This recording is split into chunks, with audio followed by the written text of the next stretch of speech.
Hello guys, welcome all. I am Mrs. Sarla, and in the last lecture in program instruction part 1, I discussed about the linear program instruction and branching program instruction.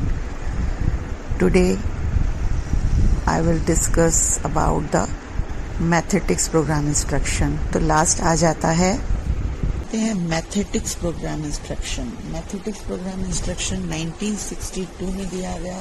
Thomas F Gilbert ने दिया. उन्होंने कहा कि एक जो मैथेटिक्स है वो एक मीथेन वर्ड से लिया गया है. मैथीन भी बोल सकते हैं उसको, मीथेन भी बोल सकते हैं. वो वर्ड ग्रीक वर्ड है. ठीक है, तो अब इससे क्वेश्चन बन गया. कब दिया? 1962 में. किसने दिया? थॉमस एफ गिलबर्ट ने. मैथेटिक्स टर्म कहाँ से लिया गया है? ये वर्ड कहाँ से लिया गया है? ये ग्रीक वर्ड लिया गया. किससे लिया गया? मीथेन. और इसका मीनिंग क्या है? सीखना. तो इससे 3-4 तरह के क्वेश्चन हमारे बन गए. Means learning. और स्पेशली ट्रांसफर ऑफ लर्निंग की बात की गई, यानी कि मुझे कुछ आता है और मैं उसका ट्रांसफर कर रही हूँ. उसका संबंध सीखने के स्थानांतरण से होता है.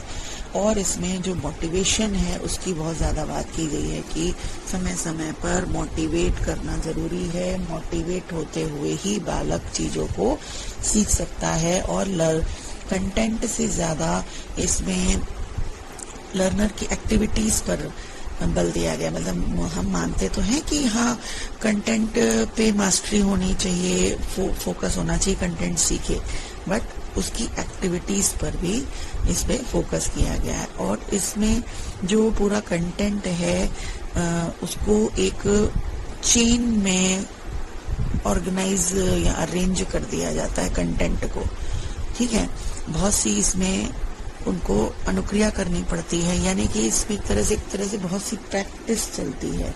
इसे डिसेंडिंग प्रोग्राम इंस्ट्रक्शन भी कहते हैं. याद रखना, लीनियर को एक्सट्रिंसिंग कहते थे, ब्रांचिंग को इंट्रिंसिंग कहते हैं, और मैथेटिक्स को डिसेंडिंग, रेट्रोग्रेसिव चेनिंग, बैकवर्ड चेनिंग, यानी कि ये अवरोह उल्टे की बात इन्होंने की है.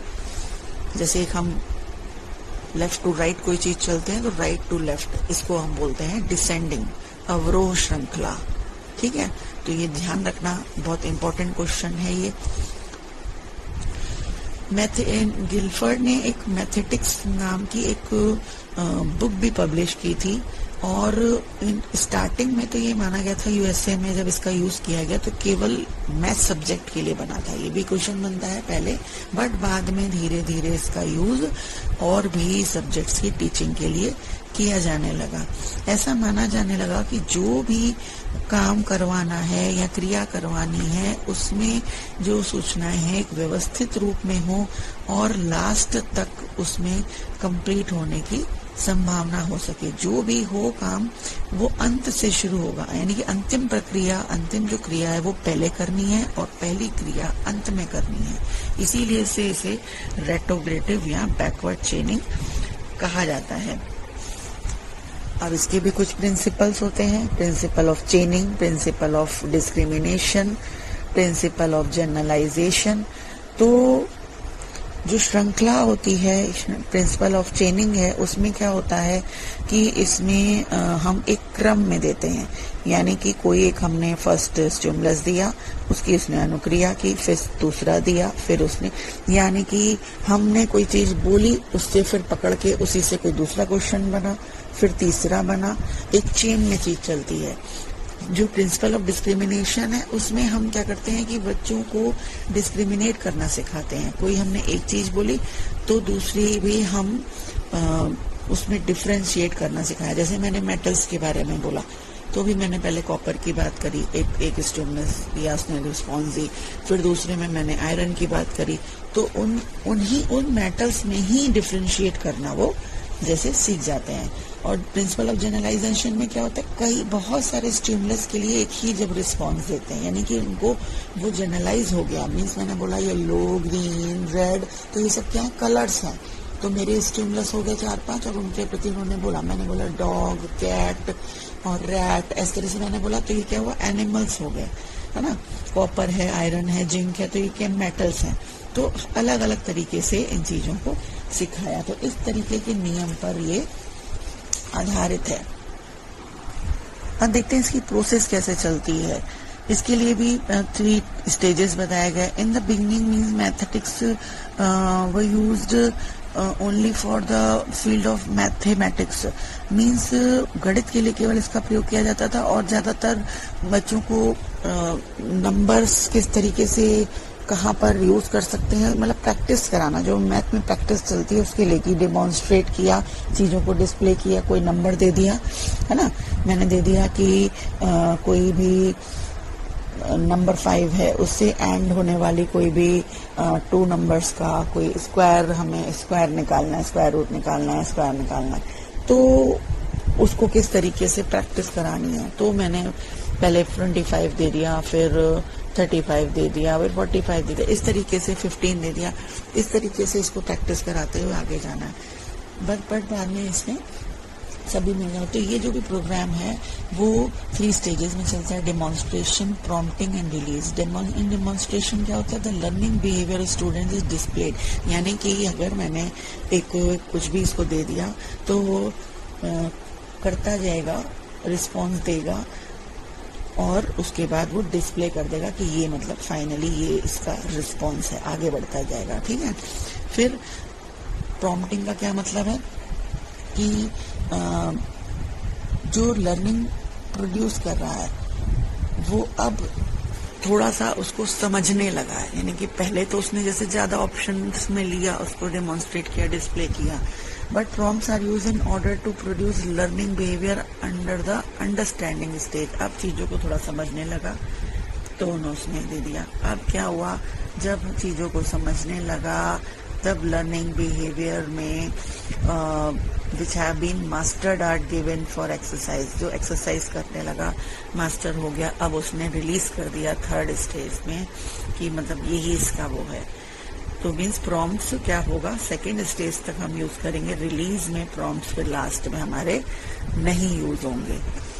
ठीक है। तो इस तरीके से इसका 3 प्रोसेस से होकर इसकी वो गुजरती है। प्रदर्शन, डेमोन्स्ट्रेशन को प्रदर्शन बोलते हैं, और अनुबोधक प्रॉम्प्ट को बोलते हैं, रिस्पॉन्स रिलीज या रिस्पॉन्स अनुक्रिया को बोलते हैं। छोटी छोटी जो अनुक्रियाएं छात्र करते हैं पहले और दूसरे में करेंगे, और अंतिम में आकर वो सही का प्रदर्शन कर देते हैं, जिससे प्रॉम्प्ट को यूज करने की जरूरत नहीं पड़ती है। तो ये आपके 3 प्रोग्राम्ड इंस्ट्रक्शन है, जिसमें लीनियर में आपको मैंने इंपॉर्टेंट चीजें बता दी। BF स्किनर ने दिया 1950, उसके बाद कहीं कहीं पर 1955 भी दिया हुआ है, बट हम ये मान के चलते हैं कि 50 तक में उन्होंने दिया, क्योंकि 54 में ब्रांचिंग प्रोग्राम इंस्ट्रक्शन दिया। ठीक है। लीनियर को एक्सट्रिंसिक बोलते हैं, एक छोटे छोटे फ्रेम्स में चलता है, एक तरीके से चलता है, प्रॉम्प्ट्स का यूज किया जाता है, 4 तरीके के फ्रेम्स होते हैं, ऐसे इस तरीके से इसमें ये छोटे छोटे क्वेश्चन बनते हैं। ब्रांचिंग नॉर्मन नेक्रॉर्डर ने दिया 1954 में दिया। बहुत सी शाखाएं होती हैं, ऑब्जेक्टिव मल्टीपल चॉइस क्वेश्चंस की बात की गई है। उसमें क्वेश्चन में जब सही आंसर नहीं निकालता है तो उसको फिर से उसको पेज पे, रॉन्ग पेज पे ले आया जाता है, जिससे उसको सही सूचना दी, यानी कि वो उसका रीइंफोर्समेंट यही होता है कि वो जाए, फिर से उसको पढ़े और फिर से उसको सही आंसर दे। जब तक वो सही आंसर नहीं देता है तब तक उसको इसी तरह से रिमीडियल इंस्ट्रक्शन दिए जाते हैं। ठीक है। डायग्नोस की बात की गई, रिमीडियल की बात की, एक्सपोजिटरी की बात की गई है इसमें, और इसी तरीके से इसमें चेन चलती है। ठीक है। और अनुबोधक की बात नहीं की गई है। लीनियर में 10% एरर की बात की गई है, 10% से कम, और इसमें 20% से ज्यादा एरर की। तो क्वेश्चन छोटी छोटी चीजों में से किसी में भी बन सकता है। मैथेटिक्स गिलबर्ट ने दिया है, 1962 में दिया है। ग्रीक वर्ड है मैथीन, सीखना। ट्रांसफर ऑफ लर्निंग की बात की गई है। Descending programme instruction, retrogressive programme instruction, backward चेनिंग है प्रोग्राम इंस्ट्रक्शन।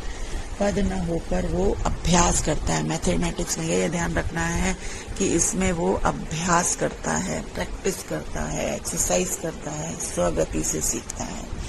तो इस तरीके से